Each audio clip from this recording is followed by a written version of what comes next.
Bonjour, je m'appelle Yann April-Boucher, je suis Startup Manager au sein de l'incubateur de Télécom Paris et vous écoutez Deep, un voyage en immersion dans les profondeurs de la tech.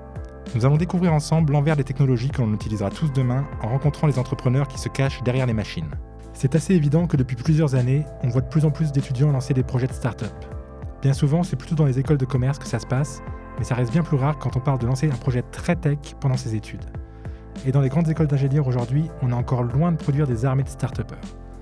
Mais est-ce finalement possible de se lancer dans un projet d'entrepreneuriat tech durant ses études d'ingé ou à l'université ?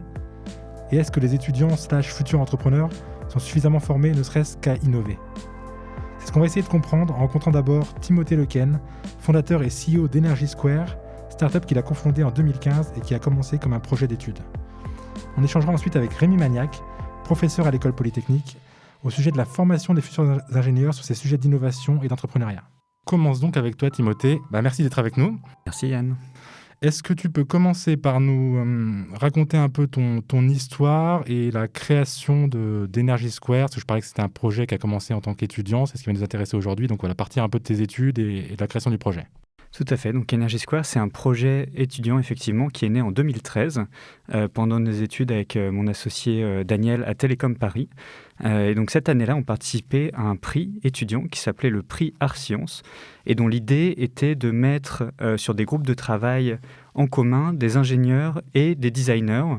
Et on avait 6 mois pour lancer un projet innovant mêlant design et ingénierie. Et notre thème cette année-là, c'était le thème de l'énergie. Et donc petit à petit, on a développé une solution de charge sans fil pour les appareils électroniques, répondant au thème de l'énergie, et qui est devenue, après nos études, l'entreprise Energy Square. Combien de temps tu as travaillé sur ce projet à Télécom ? 1 an, 2 ans ? On y a passé 2 ans à Télécom, et on a beaucoup travaillé avec les enseignants-chercheurs de l'école, surtout sur l'aspect électronique, parce qu'il y a beaucoup d'électronique dans notre technologie. On a pu utiliser les labos de l'école et prototyper grâce aux enseignants-chercheurs. Et donc, on a fini l'école en 2015. On avait déjà un certain nombre de matériel électronique, de prototypes fonctionnels. Et ça nous a permis ensuite directement de lancer l'entreprise sans totalement se jeter dans le vide à la fin de nos études, parce qu'on avait déjà un projet bien concret. Alors c'est important que tu parles du lien avec les labos, avec la recherche, c'est aussi un thème qu'on a abordé. Est-ce que quand tu travailles sur ce projet, donc avec ton cofondateur, ton collègue de promo à Télécom, tu penses déjà à créer une boîte ou en 2013, 2014, tu es encore dans une optique d'étudiant, à travailler sur un proto ? C'était déjà l'objectif. On avait tous les deux envie avec Daniel de lancer une entreprise à la fin de nos études. Et on a suivi d'ailleurs les cours d'entrepreneuriat de Télécom qui poussaient aussi à créer des projets en dehors des cours de mini-start-up, de tester des business models et de faire vraiment du concret, de tester des choses, d'aller voir des clients, de tester un marché. Et donc toute cette dynamique à la fois d'enseignement, de l'entrepreneuriat et d'enseignement technique qui nous a permis de monter ce projet-là et d'avoir quelque chose qui tournait déjà bien à la sortie d'école. On se dit évidemment que tout ça, c'est super formateur de vivre ça pendant ses études. Est-ce que néanmoins, tu n'as pas eu l'impression à la fois de manquer peut-être de quelque chose en termes de formation et aussi de manquer d'expérience à valoriser auprès des gens que tu rencontrais, tout simplement clients, investisseurs ou autres ? C'est un super moment de se lancer pendant ses études parce que d'une part, on peut avoir une plage de temps et d'énergie dégagée pour ça. On a accès à un certain nombre de ressources, des ressources mises à disposition par l'école, que ce soit de l'aide au prototypage comme on a parlé, du réseau, et voilà diverses sources d'accélération. Et puis c'est un moment où on a peut-être pas encore pour certains de contraintes financières, et en tout cas on a le temps et l'énergie pour lancer son projet. Aujourd'hui, on reviendra sur la partie techno après. Aujourd'hui, Energy Square, c'est passé d'un projet étudiant à quoi ? Ça ressemble à quoi aujourd'hui, Energy Square ? Aujourd'hui, c'est une entreprise de 15 personnes avec un bureau qui vient d'être ouvert à Taïwan. Et c'est une entreprise qui a réalisé 2 levées de fonds, une en 2018 et une en début d'année 2020, et qui est sur un modèle principalement de vente de licences sur la même base technologique qui a été développée à Télécom Paris avant 2015, et donc de vente de licences de cette technologie à des fabricants d'appareils électroniques. Et est-ce que toi ou ton cofondateur, vous avez jamais eu de soucis en tant que jeune entrepreneur par rapport des entrepreneurs plus confirmés? Vous n'êtes jamais senti un peu en retrait, notamment face à des investisseurs? Alors effectivement, c'est un des challenges qui se posent. Comment convaincre un investisseur en tant que primo-entrepreneur et surtout quand on sort d'études, parce que nous, on n'avait aucun réflexe professionnel avec Daniel quand on s'est lancé. C'était vraiment notre toute première expérience professionnelle. Et donc, ça peut être une barrière, en tout cas pour convaincre des investisseurs. Et c'est sûr que quelqu'un qui a déjà fondé une, deux ou plus d'entreprises ou qui a déjà une longue expérience dans un certain marché partira avec un petit peu d'avance. Mais rien n'est impossible. Et il y a énormément de jeunes qui se lancent après leurs études et qui réussissent à convaincre des investisseurs également. Vous avez utilisé quoi, du coup, comme mécanisme pour vous renforcer à ce niveau-là? Des mentors, enfin, il y a eu de l'incubation, du mentorat, de l'accompagnement. Vous avez utilisé quoi comme outil? On a profité assez rapidement de l'incubation au sein de l'incubateur de l'école, à Paris Tech Entrepreneur, ce qui nous a donné des bonnes pratiques et beaucoup de formations sur tout ce qui touche à la création d'entreprises, que ce soit du commercial, de l'administratif, du recrutement, etc. Et puis, on a profité du vaste réseau de l'incubateur et on est passé par d'autres accélérateurs, notamment Nouma. Donc, on y a passé 4 mois. Donc, ça a été une accélération assez formidable aussi pour nous à ce moment-là. Et on a aussi profité assez largement du réseau et des moyens mis à disposition par Nouma et aussi donc, par l'incubateur Paris Tech Entrepreneur. Vous avez eu des mentors durant cette période sur votre projet? Oui, on a eu des mentors et on en a eu particulièrement lors de notre première levée de fonds avec des business angels. On a fait entrer un certain nombre de business angels au sein du capital d'Energy Square et certains d'entre eux avaient une longue expérience dans le domaine de l'électronique et nous ont donné beaucoup de conseils, nous ont ouvert leur réseau, que ce soit un réseau de clients ou d'investisseurs. Et donc, ça a toujours été très important dans la vie d'Energy Square de s'entourer de personnes plus compétentes que nous sur leur domaine et avec plus d'expérience. Et je pense que ça nous a évité de faire des erreurs majeures. Aujourd'hui, toi, tu te sens comment en tant que CEO par rapport à ce que tu étais au tout début, peut-être en 2015-2016? Comment tu as évolué? Je pense notamment à la partie vraiment posture de chef d'entreprise, de recrutement, de management. Tu penses qu'il y a une vraie évolution là-dessus? Je pense que ça doit être assez complexe à gérer quand on est jeune. On apprend énormément et très vite. Dès qu'on est dans le grand bain, et il faut mettre la main à la pâte. Et donc, on apprend très rapidement. On n'a pas eu trop de problèmes de management. C'est venu assez naturellement. Et puis quand même, ça s'est passé sur 5 ans. Donc, on a quand même eu le temps entre 2015 et maintenant d'apprendre à faire des premiers recrutements, de se former sur le management, de suivre des cours et de parler à tout un tas de personnes dans l'écosystème d'entrepreneuriat qui nous ont aidés aussi là-dessus. Donc ça ne s'est pas fait d'un coup non plus. Et aujourd'hui, on est très à l'aise avec cette équipe d'une 15aine de personnes. Vous avez recruté un peu des personnes structurantes, un peu plus mûres professionnellement, ou vous êtes principalement des jeunes dans l'équipe? C'est bien mélangé. On a toujours essayé de recruter des personnes plus compétentes que nous dans leur domaine. Donc notamment sur le domaine commercial, c'était notre premier recrutement d'une personne qui était vraiment plus expérimentée que nous, parce qu'en sortie d'école, on n'a pas forcément d'école d'ingénieur, on n'a pas forcément les réflexes de vente, surtout de vente B2B professionnelle. Et donc, assez rapidement, dès qu'on en a eu les moyens, on a recruté un directeur commercial assez expérimenté. Et ensuite, un peu plus tard, on a recruté des profils experts technologiques, notamment en électronique embarquée, qui nous ont permis aussi d'avoir des réflexes professionnels et industriels sur tout ce qu'on développait. Super intéressant. Merci Timothée. Alors, sur la partie techno, on te laissera un peu de temps pour en discuter dans la 3e partie. Et on a bien compris qu'il y avait un aspect de formation qui était assez crucial et de monter en compétence sur ces questions-là de l'innovation, de l'entrepreneuriat. Donc c'est justement le point qu'on va aborder avec Rémi dans cette 2e partie. Rémi, donc vous êtes donc professeur à l'École Polytechnique, comme je disais au début, chercheur au Centre de recherche en gestion I3. Finalement, est-ce que les jeunes ingénieurs, on en parlait, sont suffisamment formés aujourd'hui à l'innovation et à l'entrepreneuriat? Alors, donc, je pense que c'est une question évidemment fondamentale sur laquelle on travaille depuis quand même pas mal de temps dans IP Paris et donc à Polytechnique, mais aussi à Télécom et dans toutes les écoles d'IP Paris et plus largement c'est une préoccupation qui nous occupe depuis 10, on va dire 10 ou 20 ans, on va dire. Je pense que l'élément sur lequel il faut insister dès le départ, c'est qu'en fait, c'est pas, quand on parle de former à l'innovation, c'est pas juste pour élever des cheptels de start-up. Je crois très très peu et j'allais dire, je suis un peu énervé par les discours sur la Startup Nation. Il s'agit de former de manière un peu plus large des jeunes à avoir des comportements innovants. Et c'est très très différent que justement de livrer des kits prêts à l'emploi pour développer sa start-up. Et je pense qu'il faut vraiment prendre ce problème au sérieux. Et bon, donc ça repose en fait sur un peu 4 piliers. Le premier pilier, si on prend la pyramide, c'est la sensibilisation. Il faut montrer aux jeunes que c'est pas juste des vérités que le prof n'est pas là pour asséner des vérités, mais il faut montrer aussi, hein, comme ça vient d'être montré dans le témoignage précédent, qu'il y a des choses qui ont réussi, que les innovateurs, ça existe, et donc il y a une part, effectivement, de leur montrer que c'est possible. Bon. Deuxième étage de la fusée, c'est la capacité d'initiative. C'est-à-dire qu'on ne peut absolument pas innover si on n'a pas justement une espèce de volonté et de capacité à agir dans un contexte donné qui soit plus ou moins professionnel. Le troisième pilier sur 4, c'est évidemment des corpus de connaissances et des méthodes.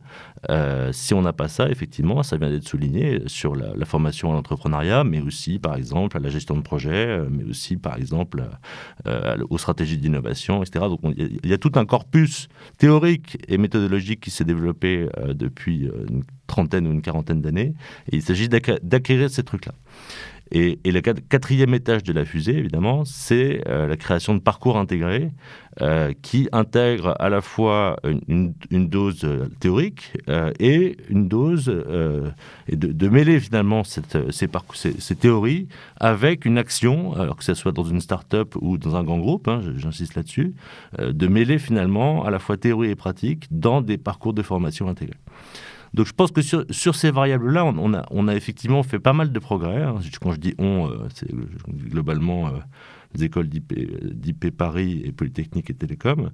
Et donc je pense que c'est très important de développer ce type de comportement innovant. Alors si vous me permettez juste, je ne sais pas si on a le temps de le faire. Oui, bien sûr, allez-y. Si vous me permettez juste, je pense qu'effectivement, si on regarde le problème un peu d'hélicoptère, je parlais justement de ne pas se planter de sujets avec la Startup Nation, c'est encore une fois développer des comportements innovants, c'est aussi rompre finalement avec un modèle qui bizarrement est celui des classes prépa et aussi, je veux dire, l'ensemble du système éducatif de manière générale, c'est-à-dire que tout est basé quand même pas mal sur l'obéissance. Hein, d'accord. Donc et là, justement, ce qu'il s'agit de faire, c'est d'encourager des comportements qui sont finalement très transgressifs.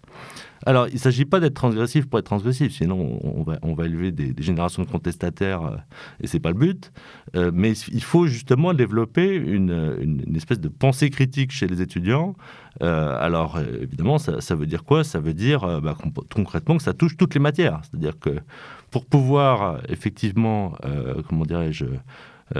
avoir et percevoir ce que c'est qu'un comportement innovant, par exemple, quand on apprend, j'en sais rien, la mécanique des fluides ou la mécanique quantique, c'est des savoirs qui ont été historiquement situés, c'est des théories nouvelles qui ont été inventées, et faire passer aux étudiants l'idée que chaque théorie qu'on leur enseigne, ça peut être du management aussi, hein, a été finalement une forme de transgression des savoirs à un instant donné, c'est précisément leur apprendre des comportements innovants. C'est-à-dire que les théories, on ne va pas faire de l'épistémologie des sciences ici, mais les théories, justement, sont, et ça, à mon avis, c'est quelque chose qui doit être enseigné aussi, ne sont pas des vérités à être assénées, mais plutôt, justement, essayer de...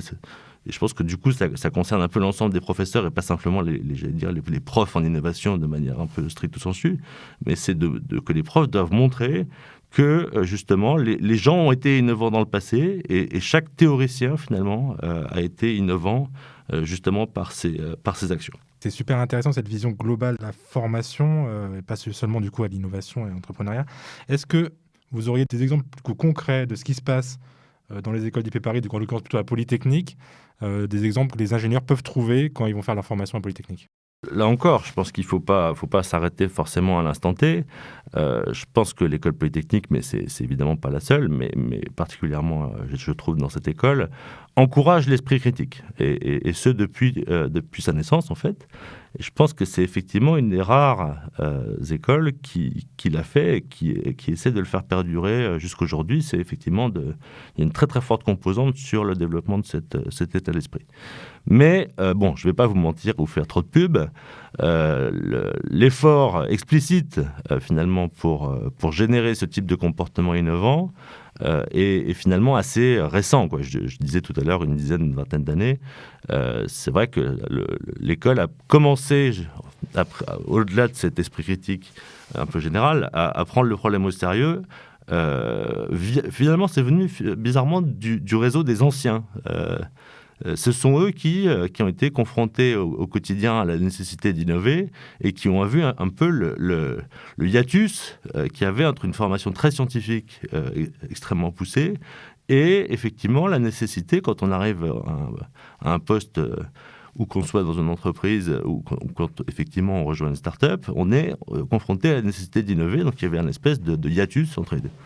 Et donc du coup ça a conduit à plusieurs choses. 3 choses, en fait. Premièrement, et ça, je pense que c'est la partie la plus visible de l'iceberg, c'est effectivement la création d'un centre d'entrepreneuriat qu'on appelle chez nous le DRAX, qui héberge, je veux dire de manière assez classique mais puissante, à la fois un accélérateur, le X-Up, l'incubateur, X-Tech, etc. Donc tous ces dispositifs, ça a déjà permis, j'allais dire, de faire émerger des belles pépites, qui s'appuient effectivement sur des développements scientifiques assez lourds et des technologies qui viennent de l'école, mais aussi qui viennent d'autres partenaires. Donc ça, c'est un peu le point, j'allais dire, un peu classique, mais important.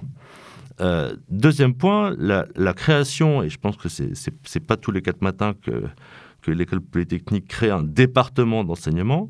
Il y a effectivement, depuis 5 ou 6 ans, un département d'enseignement qui a été créé, comme dans pas mal d'écoles, MIT, Stanford, tout ça, c'est pas nouveau, mais créer un département dédié à l'innovation technologique et à l'entrepreneuriat, et j'en fais partie, et pour donner effectivement à la fois des cours, enfin tous les 4 piliers que j'ai cités un petit peu juste avant.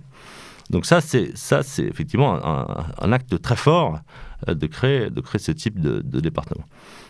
Juste à côté des maths appliquées, de la physique et de la chimie, il y a un département d'innovation et d'entrepreneuriat. Donc ça, c'est quelque chose de tout à fait important à la fois symboliquement et pratiquement.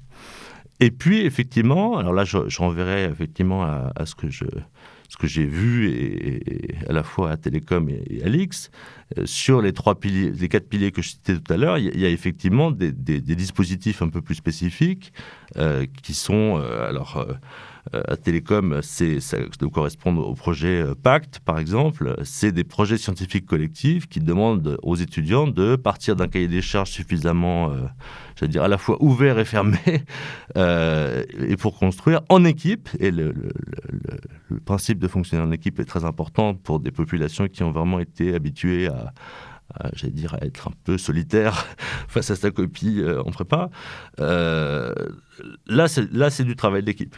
Et puis, sur le dernier pilier que je citais tout à l'heure, le dernier étage de la fusée sur les parcours intégrés, là, effectivement, on a créé, et je vais faire un peu de pub sur la formation que je pilote, ça s'appelle le Master Projet Innovation Conception. Donc là, c'est effectivement une dernière année, d'ailleurs à la fois une dernière année de Polytechnique, d'HEC et de Télécom, ça tombe bien, un master qui effectivement intègre de manière très, très fine les actions en entreprise. Encore une fois, ça peut être des startups, mais pas que, c'est surtout des grands groupes qui cherchent à innover, intègrent justement à la fois la composante formation et la composante action en entreprise, et qui les intègrent de manière très, j'allais dire, très articulée, on va dire.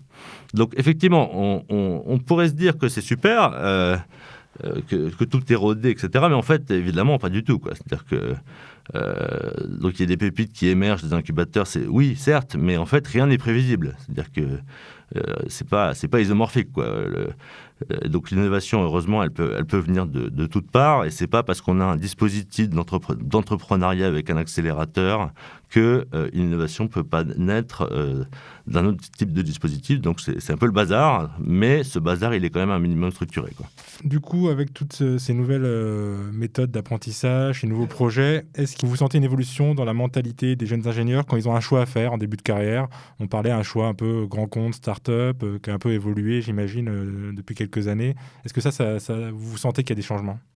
Merci de cette question. Je pense que c'est vraiment une excellente question, et je pense que on devrait plus se la poser.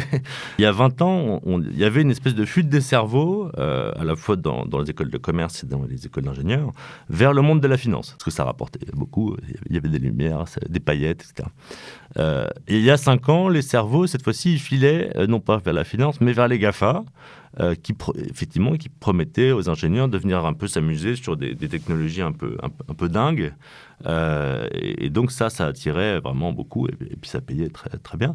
Et aujourd'hui, c'est la mode de la Startup Nation. Et donc là, c'est pareil, on a mis un coup de barre à bâbord, et donc la mode et le magnétisme, si j'ose dire, se sont un peu développés dans ce sens-là. Mais vous aurez bien compris que l'innovation ne s'arrête pas et mon discours, j'espère, j'allais dire un peu clair là-dessus, c'est que ça ne s'arrête pas aux startups. Donc effectivement, le nombre de startups a augmenté. Donc ça, je pense qu'il faut un peu s'en réjouir quand même.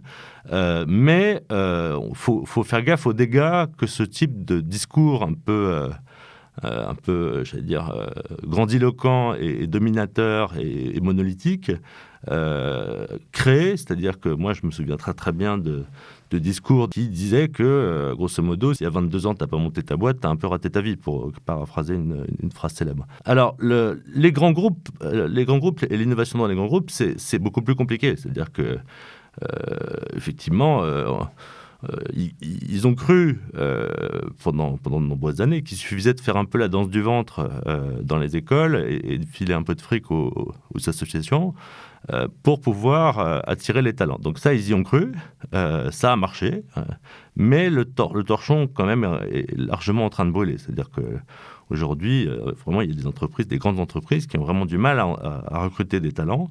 Et ça tombe mal parce que justement, c'est précisément à ce moment-là qu'elles ont besoin d'innover. Moi, j'étudie beaucoup les grands groupes et la manière dont ils innovent. Et je peux vous dire que les grands groupes innovent. Et je pense qu'il faut faire un peu reprendre la réalité des choses et essayer de recalibrer un peu son cerveau pour oublier cette espèce de schéma qu'on a en tête sur les grands groupes. Et puis, ce sur quoi je voulais insister juste avant peut-être... je ne sais pas si on peut appeler ça une conclusion, mais c'est qu'entre ces deux niveaux, finalement, il y a une espèce de no man's land. Et je pense qu'il faut faire vraiment de la discrimination positive par rapport à ça. C'est-à-dire qu'il y a le niveau des startups qui est très à la mode, il y a le niveau des grands groupes qui, effectivement, essaient de faire un peu de promo pour attirer les jeunes, et elles ont raison. Mais c'est le tissu qui est quand même, quand on le regarde sérieusement, assez incroyable, de PME et de TI, donc d'entreprises intermédiaires, qui sont très souvent à la pointe. Alors, on sera en Allemagne, on se posera même pas la question, on sait très bien, mais en France, c'est très, très méconnu dans les filières de formation, et elle a comme un débouché intéressant comme filière de formation. Et donc, effectivement, elles ne peuvent pas se payer de visibilité et de pages de pub dans les écoles, mais ni bénéficier de la vague des startups, mais c'est des entreprises qui ont besoin de talent et qui offrent très souvent des postes très, très intéressants. Et je pense qu'il faut faire vraiment, encore une fois, de la discrimination positive pour ce type de structure. En effet, ça, on n'en parle pas assez, c'est qu'on a tendance à faire un peu ce contraste grand compte start-up, donc merci d'en parler. Et je peux vous laisser en effet conclure sur cette petite anecdote dont vous m'avez parlé avant. Donc effectivement, on en parlait juste avant en aparté. Alors il se trouve que via le master dont je parlais tout à l'heure, le master projet innovation conception, on est allé plusieurs fois en Silicon Valley. Et donc, c'était à la fois tout à fait captivant, etc. On est allé visiter un acteur majeur, dont je tairai le nom, et qui nous a sorti la phrase suivante. Alors, ce n'est pas littéral, mais il nous a dit, grosso modo, il y a deux types d'ingénieurs. Il nous a dit, il y a l'armée régulière et les special forces. Donc l'armée régulière, grosso modo, c'est les gens qui veulent avoir une vie de famille, des enfants et une maison et pourquoi pas un chien. Et les special forces, c'est ceux qui acceptent, qui ont déjà des cerveaux qui tournent très très rapidement et qui acceptent de dédier l'ensemble de leur CPU je veux dire, vaincre, dépasser des frontières technologiques.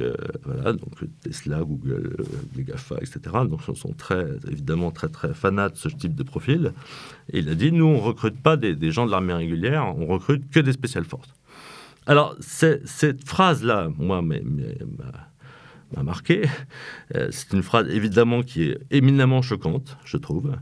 Et je pense qu'il faut se méfier de ce type de... Alors, on ne va pas faire de la sociologie ou de la géopolitique de comptoir, mais la réalité, c'est qu'au-delà de cette phrase, il y a, je pense, un réel challenge pour nos ingénieurs innovateurs, si j'ose dire, c'est de continuer à innover, mais dans un sens qui permette non pas de faire un prolongement par continuité de ce qui existe aujourd'hui, c'est-à-dire que concrètement, un monde qui court grosso modo à sa perte, si j'ose dire. Et c'est là que je fais un peu de pub, c'est là que le slogan de mon école, pour la patrie, les sciences et la gloire, revêt vraiment une importance, je trouve, qu'il faut prendre au sérieux. Voilà, et c'est une vraie exigence pour les ingénieurs et innovateurs de faire de l'innovation, pas simplement pour sortir des produits sympas, mais aussi pour emmener le monde, on va dire, dans un futur souhaitable. Merci beaucoup Rémi de finir sur cette note, parce que même en tant qu'incubateur, nous on n'est pas des ayatollahs de la Startup Nation, et on pense aussi que la tech, elle doit avant tout servir à quelque chose. Donc merci encore. On va revenir avec Timothée pour parler un peu de techno et de ce qu'ils font chez Energy Square. Alors, Timothée, est-ce que tu peux déjà me pitcher votre produit pour que tout le monde comprenne bien, avant qu'on rentre peut-être un peu dans le détail, donc la version un peu simple, et puis après on rentrera un peu dans le détail de la techno. Oui, tout à fait. Donc on est dans l'univers et le monde de la charge sans fil. Ce qu'on observe depuis une quinzaine d'années, comme on le sait tous, c'est une explosion du nombre de petits appareils électroniques sur batterie qu'on utilise au quotidien. Et avec cette explosion, une explosion du nombre de câbles qu'on doit utiliser tous les jours pour charger ces appareils. Et donc on voit depuis à peu près 10 ans un investissement assez massif des grands fabricants d'appareils électroniques pour supprimer ces câbles-là et pour trouver des moyens de charger nos appareils sans avoir de connexion filaire. Et l'ensemble de ces acteurs, depuis 10 ans, ont fait des choix technologiques qui nous paraissent inappropriés chez Energy Square parce qu'ils ont décidé de développer des technologies dites inductives, donc qui utilisent des champs électromagnétiques pour charger les appareils. Et quand on regarde un peu la physique qu'il y a derrière ces technologies-là, on voit qu'elles ont toutes les mêmes limites, qui sont principalement des limites de vitesse de charge et surtout de déperdition d'énergie, beaucoup de perte d'énergie entre l'émetteur et le récepteur, des limites de coût pour les fabricants et puis des limites de puissance. Ça peut fonctionner pour un petit smartphone, mais dès qu'on a besoin d'un peu plus de puissance, ça ne fonctionne plus. Et donc chez Energy Square, notre pari, ça a été un peu de prendre ce marché à contre-pied en se disant que l'induction, les technologies inductives n'avaient pas d'avenir pour la charge des appareils électroniques pour ces raisons, et en réhabilitant et en redéveloppant d'une autre façon la technologie conductive. Et donc ce qu'on va faire, c'est installer 2 électrodes, donc 2 petits points conducteurs sur l'appareil qu'on veut charger. Et ensuite, on va le positionner sur une surface conductrice qui, elle, est branchée à un chargeur classique. Et cette surface, elle va être bourrée d'un certain nombre de capteurs et de microcontrôleurs, ce qui fait qu'on va détecter très précisément tout ce qui va se poser dessus. On va pouvoir communiquer avec ce qui va se poser dessus. Et à la fin de cette communication, on va savoir exactement quel appareil vient de se poser dessus, de quel ampérage il a besoin, de quel voltage il a besoin, s'il a une batterie spécifique qui nécessite une montée en intensité et en tension particulière. Et on va pouvoir aiguiller exactement la bonne source d'énergie au bon appareil sur cette surface, ce qui va permettre de faire une charge par contact, par conduction, dans d'excellentes conditions et en envoyant toujours l'énergie au bon endroit, au bon moment. Et en ayant réussi à développer ça, ça va permettre de pallier à l'ensemble des problèmes liés aux technologies inductives, parce qu'on va avoir une charge qui a la même vitesse qu'une charge filaire, qui n'a aucune déperdition d'énergie, ça a la même efficacité énergétique qu'un câble, qui permet de charger sur une surface entière là où l'induction est limitée en un point très précis, et puis qui a un coût très réduit pour les fabricants d'appareils électroniques. Ok, donc si je comprends bien, vous avez fait un choix un peu à contre-courant de ce qui se faisait d'un point de vue techno, donc c'est intéressant. Aujourd'hui, j'ai quand même l'impression que majoritairement, les gens utilisent l'induction dans la recharge sans fil. Dis-moi si je me trompe. Oui, tout à fait. Pourquoi on utilise encore à ce point-là l'induction si ce n'est pas la meilleure techno ? Ce qui est très compliqué dans la charge par contact, par conduction, et ce qu'on est les seuls à savoir faire aujourd'hui, c'est que on ne peut jamais se permettre d'envoyer de l'énergie au mauvais endroit au mauvais moment. Sinon, ça peut créer des court-circuits et ça peut endommager l'appareil qui est en train de charger ou créer certains phénomènes qu'on ne veut pas avoir avec des objets qui sont posés sur la surface. Et donc, on est les premiers vraiment à avoir pu rendre efficace et fiable la recharge par contact, par conduction. Et d'un autre côté, l'ensemble des ingénieurs est vraiment dans l'état d'esprit d'un ingénieur, ce qu'on appelle, alors le terme anglais de wireless charging. On a vraiment en tête, quand on pense en termes d'ingénieur à wireless charging, à l'utilisation d'ondes électromagnétiques pour charger des appareils à distance. Et donc l'ensemble des ingénieurs depuis 10 ans s'est concentré sur des technologies inductives et sur l'amélioration de technologies inductives. Et il n'y a eu pas beaucoup de place laissée à d'autres technologies. Et effectivement, sur le smartphone, on a aujourd'hui sur certains modèles des technologies inductives présentes. Notre cible aujourd'hui, nous, c'est principalement l'ordinateur portable, pour plusieurs raisons. D'abord, on a une vraie avance technologique par rapport à l'induction. Les technologies inductives ne sont pas assez puissantes pour charger les ordinateurs portables. Et puis, l'espace de travail est un endroit où il y a énormément de câbles et où les entreprises souhaitent supprimer un certain nombre de câbles pour améliorer l'ergonomie des espaces et la praticité d'usage des appareils. Donc, on a décidé de se concentrer exclusivement en ce moment sur ce domaine-là, la charge d'ordinateur portable en espace de travail. Tu m'as dit tout à l'heure en début d'émission que vous avez beaucoup travaillé évidemment avec les labos de recherche de télécom sur ce techno-là. Aujourd'hui, vous continuez à collaborer avec des chercheurs, avec des docteurs, vous avez des PhD dans l'équipe ? Alors, on a beaucoup de profils très scientifiques, et notamment des personnes qui viennent du milieu universitaire ou enseignant. On fait la plupart de nos développements en interne. Sur certains aspects, typiquement la recherche en matériaux conducteurs de nouvelle génération, on cherche à travailler avec des entreprises ou des laboratoires externes. Mais sur notre cœur de métier, qui est vraiment l'électronique, on souhaite garder l'ensemble des compétences en interne. Tu me parlais de votre cible prioritaire, l'ordinateur portable, la recharge de laptop. Aujourd'hui, concrètement, en termes de roadmap, Energy Square, vous en êtes où et vous allez vers où dans les prochaines années ? Alors, on a eu une première phase dans laquelle on voulait fabriquer nous-mêmes et vendre nous-mêmes des appareils électroniques, donc qui a duré jusqu'en 2018. On avait fait une campagne Kickstarter, donc de financement participatif, durant laquelle on avait vendu et fabriqué à peu près 1500 produits, puis on les avait livrés. Ensuite, en 2018, on a opté pour un modèle uniquement de vente de licences. On a un certain nombre de brevets, donc on a déposé un portefeuille de brevets. Et notre métier aujourd'hui, c'est de vendre notre technologie sous forme de licence à des fabricants d'appareils électroniques pour qu'ils l'intègrent à leurs appareils. Notre objectif à court et moyen terme, c'est de devenir le nouveau standard de charge et de connectivité pour les ordinateurs portables. Donc c'est pour ça notamment qu'on a ouvert un bureau à Taïwan, parce que de manière assez particulière, c'est là où se concentre l'ensemble de l'industrie de l'ordinateur portable. Et puis, nos ambitions à venir, c'est, une fois qu'on est présent et développé sur ce marché-là, d'aller sur d'autres marchés, sachant qu'on a un nombre d'applications absolument phénoménal, vu le nombre d'appareils électroniques sur batterie présents sur différents marchés.